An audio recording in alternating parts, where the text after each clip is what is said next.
like that. I'm afraid I'll have to interrupt you again, Victor. I've just heard that Mr. Bob Hawke is now into our Canberra studios.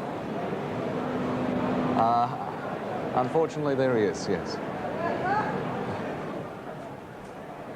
Well, I want to say, first of all, to the people of Australia, thank you for the confidence which they have entrusted in me and my colleagues in forming the next government of Australia.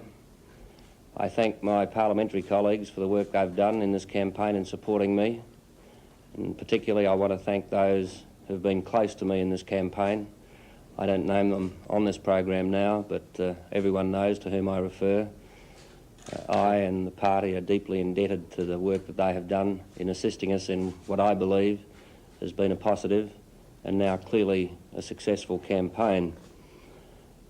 In saying that, I thank the people of Australia who have put this trust in me and my colleagues. I want also particularly to say that those who have voted another way, that this is going to be a government for all Australians, irrespective of how they cast their vote. And in a sense, may I say, particularly to the people of Tasmania, you have cast your vote somewhat out of kilter with the rest of Australia, and I know that there have been particular issues there that have been of concern to you.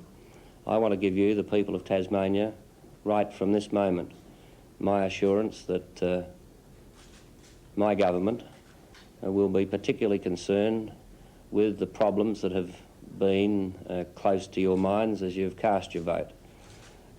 My government will honour the promises that we have made in respect to Tasmania.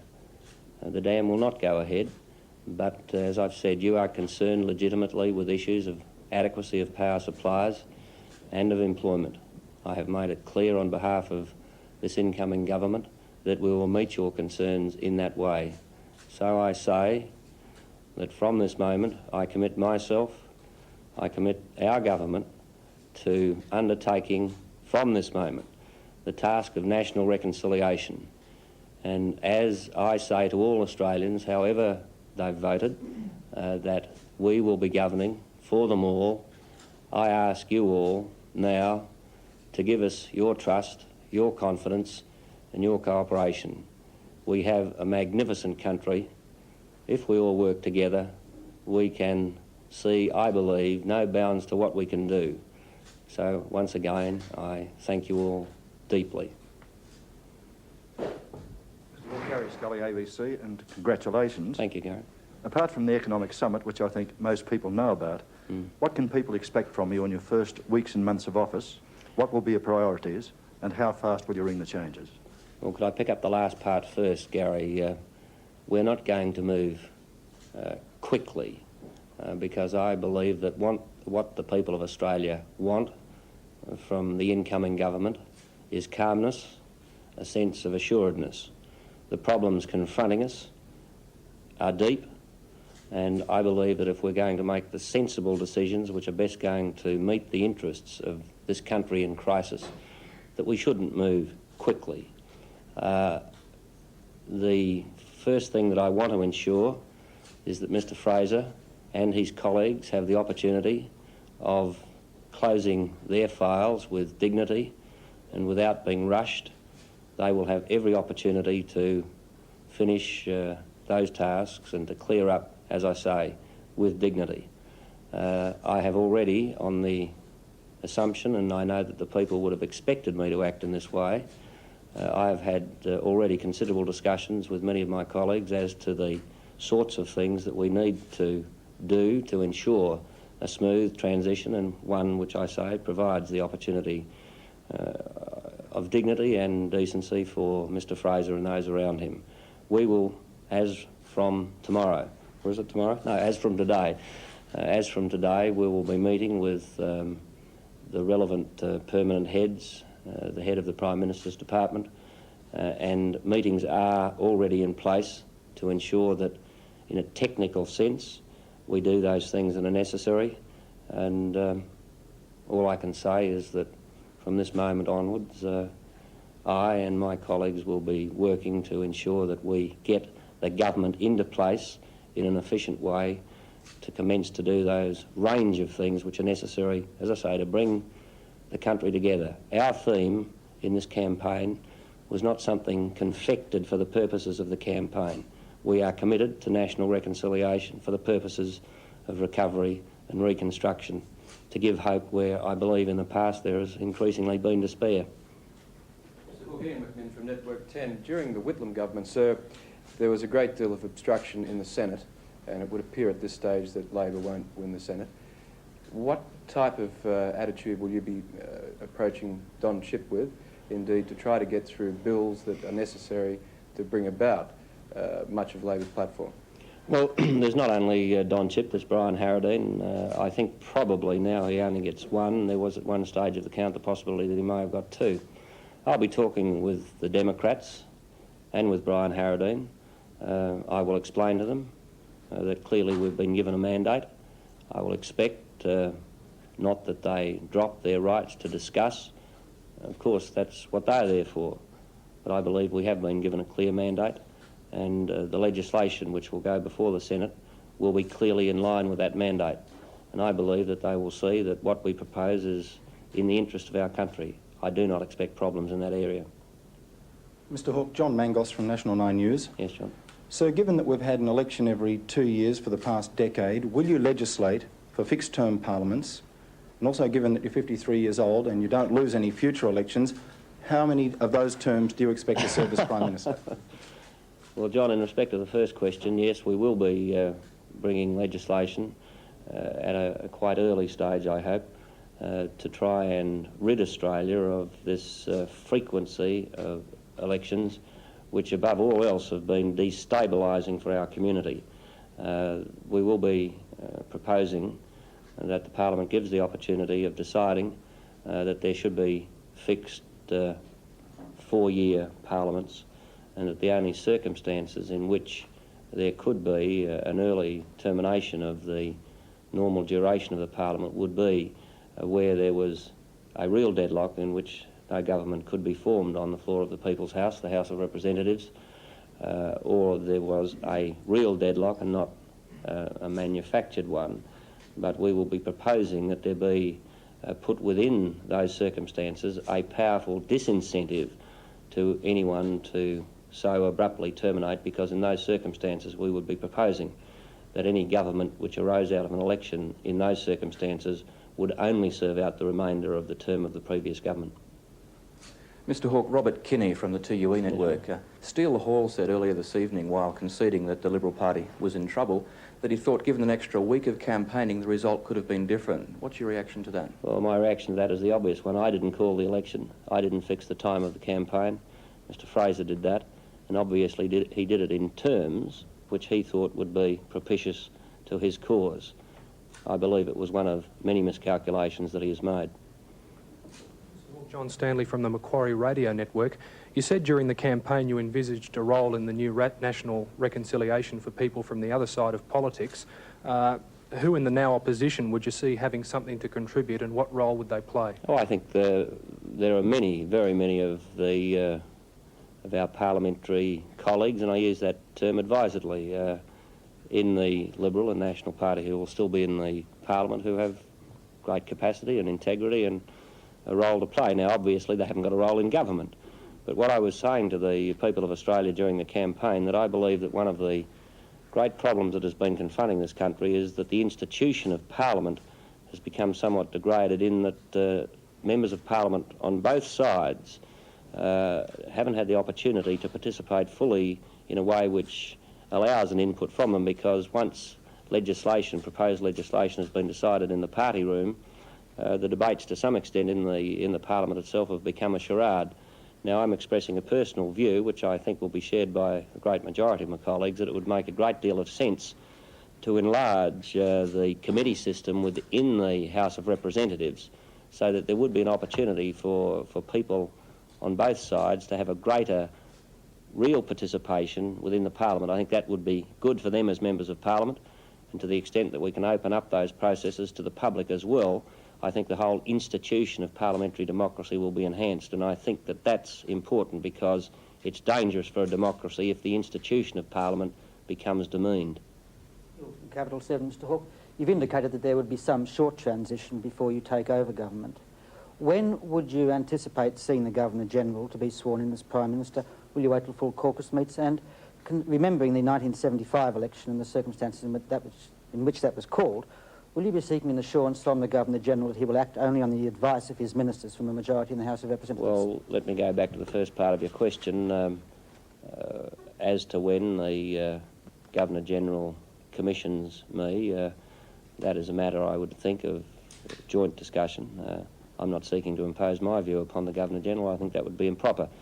I would think that that would happen early in this coming week, and I would expect that we would be able to have a caucus meeting on Thursday of this coming week, and at that meeting, of course, the caucus would elect those members of the caucus who would be become members of the ministry.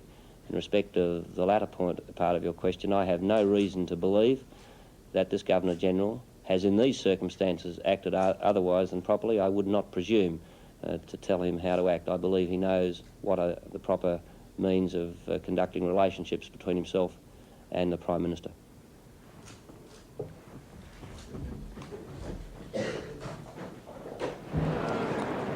Well, that's Mr. Bob Hawke in our Canberra studios. And obviously Mr. Hawke is making it very clear that he considers himself now to be the new Prime Minister of Australia, leading a Labor Party into the next Australian government. Well, it's certainly been an interesting night here in the National Tally Room in Canberra, and in fact that brings us very close to the end of our national broadcast here in Canberra. It may well be that states around Australia will continue broadcasting as results come in, but perhaps before we leave the National Tally Room in Canberra, Dr. Victor Prescott, could you perhaps summarise for us the developments that have seen what seems to be certainly a change of government this evening? Well, the situation is that Labor did extremely well in the four large states. New South Wales, it appears to have won 5 seats: Phillip, Eden-Monaro, Macarthur, Barton and Calais. In Victoria, they've had a most successful campaign. They appear to have won Diamond Valley, Casey, Flinders, Bendigo, Deakin and Chisholm.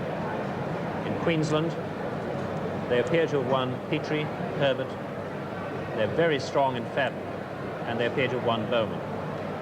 Leichhardt and Morton are very close and could go either way at the present time. Kingston in South Australia has gone to the Labor Party. The Northern Territory is in doubt for Grant Tambling of the Coalition. And in Western Australia, the seats where the Labor Party is leading, although I'm sure that the Liberals will not yet concede them, are Stirling, Tangi, Canning, Perth and Moore. If Labor won all those seats, it would have a majority of 27 in the new Parliament. It seems quite likely that some of them, at least, will stay with the coalition, and therefore we can expect that the majority of the Labour Party will be some odd number, less than 27, but probably more than 19. The figures overall, in terms of primary votes, show that the Labour Party has consistently won about 5% more of the primary votes in New South Wales, Victoria, Queensland, South Australia. In Western Australia, the early figures reflect a gain to the Labour Party of 11%. Tasmania is the only black spot as far as the Labour Party is concerned. There is a deficit there of 5%. And Labour appears to have done reasonably well in the rural areas, and in fact it does appear to have won some rural seats. Richard. Well, thank you very much indeed, Victor. As I said, it's been a very interesting night in the National Tally Room. But now, since we haven't been back to the States since about 10 o'clock Eastern Summer Time this evening, it's over to the States.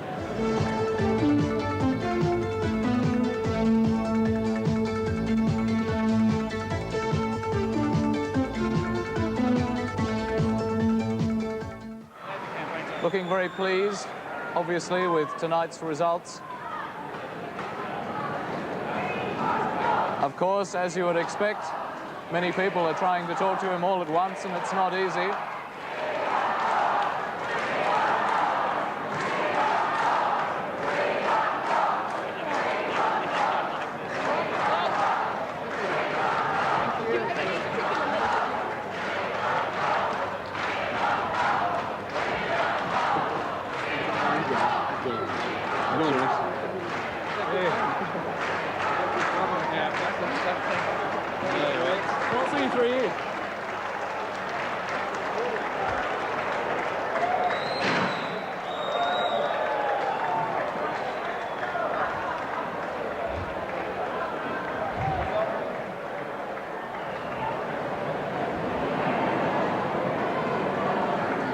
Mr. Hawke is now making his way, as you can see, to the front area of the tally room here in Canberra, close to the tally board there.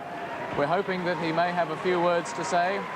And of course, like everybody else, we would like to be able to talk with him. You can just see Mr. Hawke's hair in the midst of all the other heads that are down there. So many cameras, microphones, members of the press, radio and television stations, all trying to talk with him at once. He's being protected by at least 1 or 2 policemen down there. As we mentioned earlier tonight, the whole tally room is packed with people who've been most interested all through the evening in the progress in tonight's election results.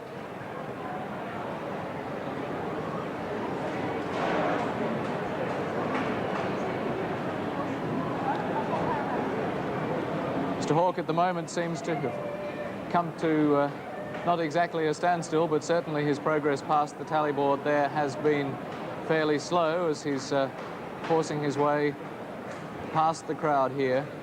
We're not quite sure exactly where he's heading at this stage because, of course, everybody wants to talk with him. Certainly we do. He seems to be doing virtually a circle of the tally room at this stage. He's gone right across the tally board. You can follow his progress, in a sense, by following the concentration of camera flashes and the number of microphones that are poked in the air, hopefully trying to get either atmospheric noise of how the crowd is behaving here or any comments that Mr. Hawke might like to make. It's probably worth mentioning that here in the tally room there are journalists from at least 10 countries around the world, and it's not only Australian journalists, of course, who would like the opportunity to speak with Mr. Hawke.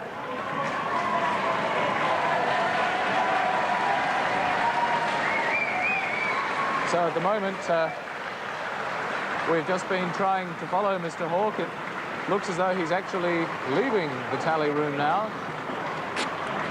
In fact, he's coming around just behind the ABC desk here. There's an extraordinary crush of cameramen and sound people rushing with cables and lights and microphones. He's actually moving up to one of the scaffold situations just near us. And as you can hear, the crowd behind are very enthusiastically showing their approval for Mr. Hawke. In fact, I doubt very much that you can hear me very clearly if you're listening at home, because I can hardly hear myself speak.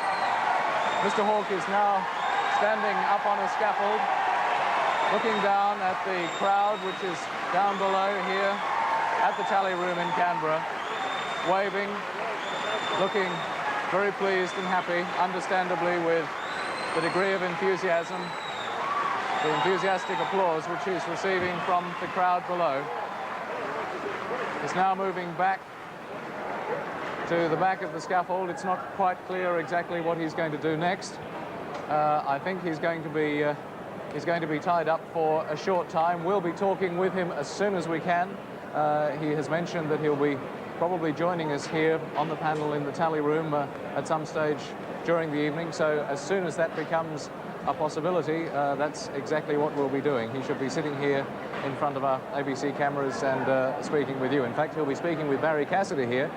Barry, you noticed in that press conference which Mr. Hawke gave in the ABC studios just a short time ago that his performance, in your eyes, having followed him on the campaign trail for so long, was not quite what you expected. I found it a remarkable performance, and I found the most interesting aspect of it was that Mr. Hawke chose to hold that news conference before coming here and meeting the crowds and taking in the elation and the emotion. What he chose to do was to go to the sanity, if you like, of a television studio, the ABC studios here in Canberra, to make what really amounted to an address to the nation.